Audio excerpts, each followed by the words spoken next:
Hello, this is Story Time with Oma K, and today I'm going to do something a little bit different.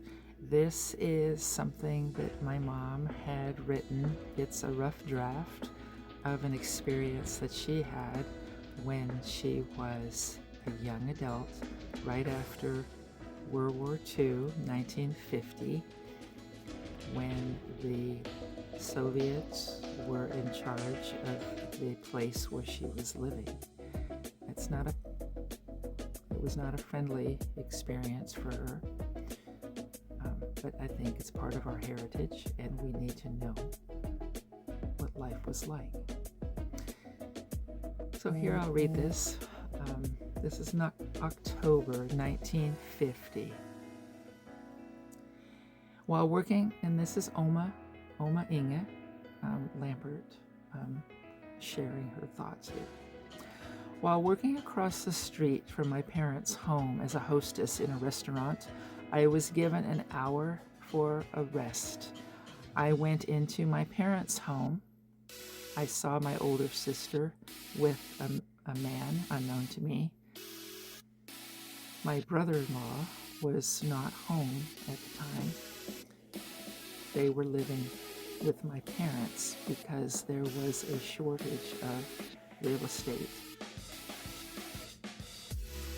I spoke to this gentleman briefly, and I noticed he was not a German. He was a Russian. I called to my sister to accompany me to the kitchen, where she told me that this was a friend of her husband's that he had met playing football. After speaking a small bit with my parents, a few more minutes, it was time for me to return back to work. A few days later, a woman wearing a uniform and two men accompanying her, all in Russian uniforms, came and grabbed me and told me to come. I yelled to my employer. Then they told him to bring my coat and let me know I was under arrest. I was put in a large truck. They sat across from me in silence as I continued to ask, why? I wanted to know why this was happening, what was going on. This happened early in the morning, around 8 a.m. Everyone was able to see this as it happened. They usually take people in the dark of night. The people never heard, and then the people were never heard of again. They brought me to the German courthouse. I saw my brother-in-law there. He would not look at my face. He ran out as I was being taken in.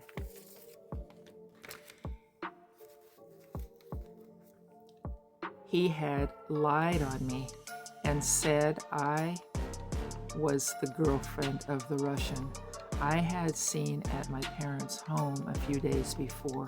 Now I was very afraid as they put a dark-colored hood, loose-fitting, on my head. They took me back into the truck and drove many miles out of town.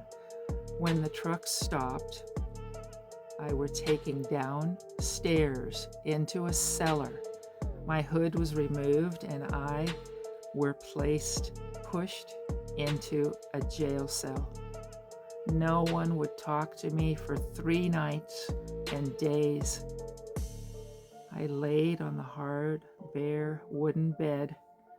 I was allowed to run to the restroom at least twice a day and night. They would open the door at the cell I were in, and I would hear the word toilet and know it was my turn to go. At midnight of the 4th night, I were again grabbed by 2 soldiers and taken upstairs, where a door opened.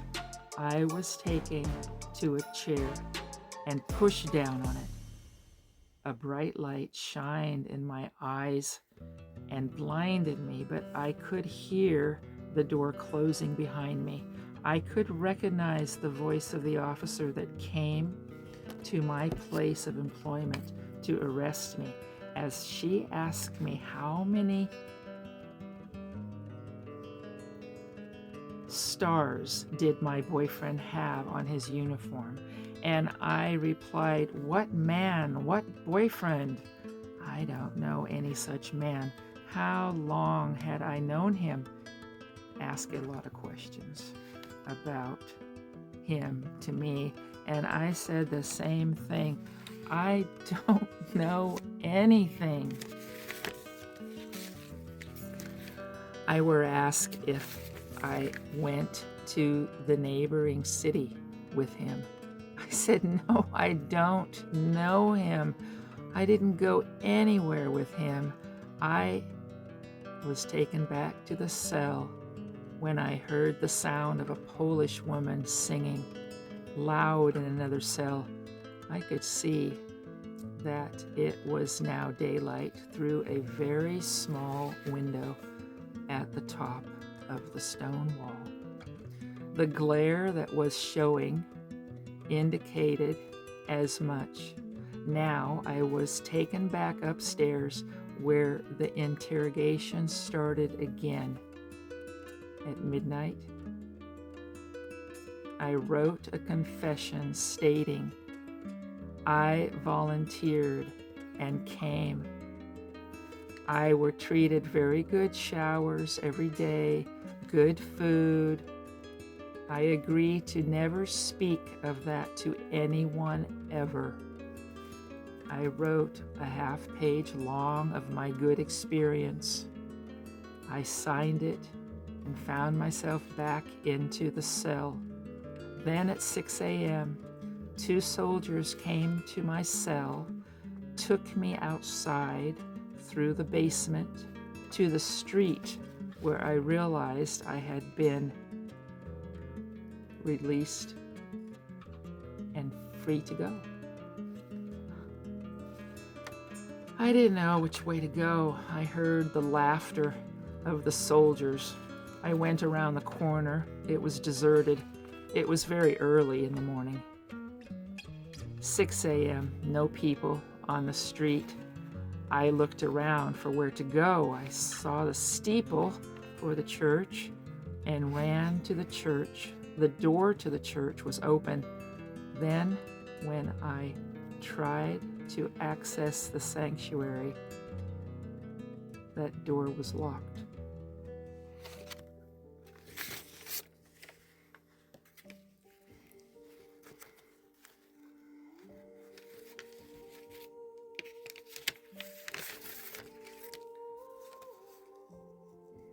I saw the writing of Martin Luther and thought I wanted to see this famous declaration of his, but not like that.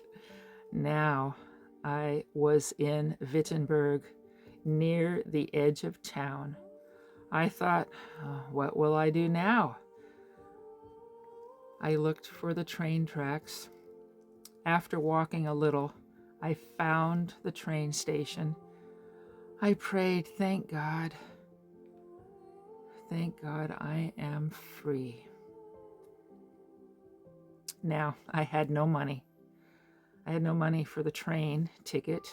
I begged a middle-aged man behind the counter to loan me the money for a ticket.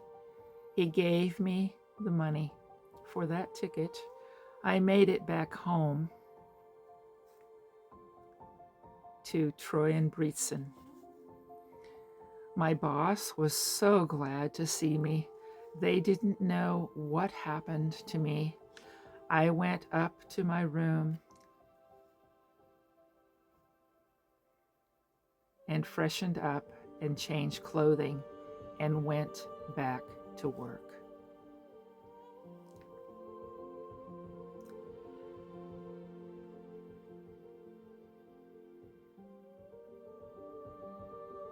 In the evening, I asked permission to see my mother and my sister and her husband.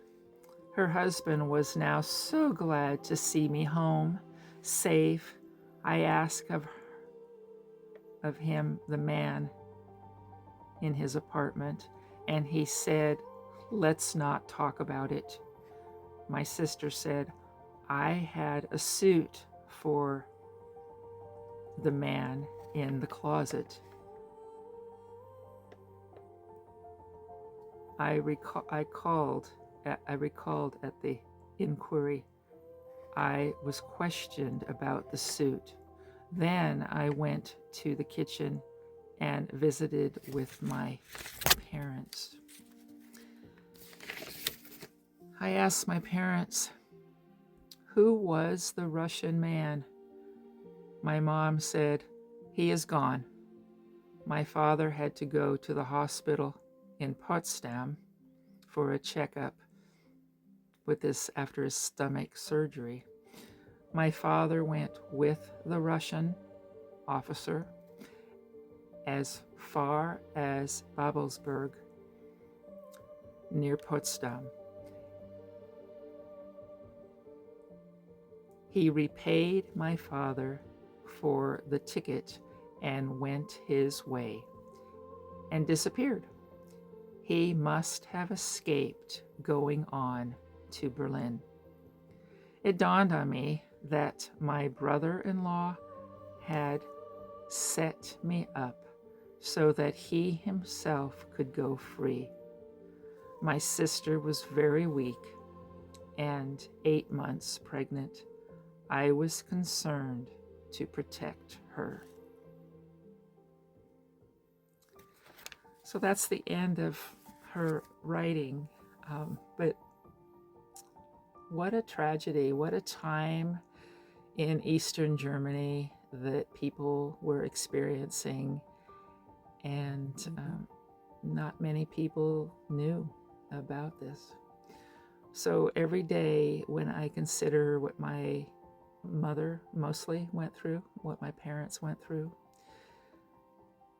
in Germany during World War II, and then when the new country was being established again,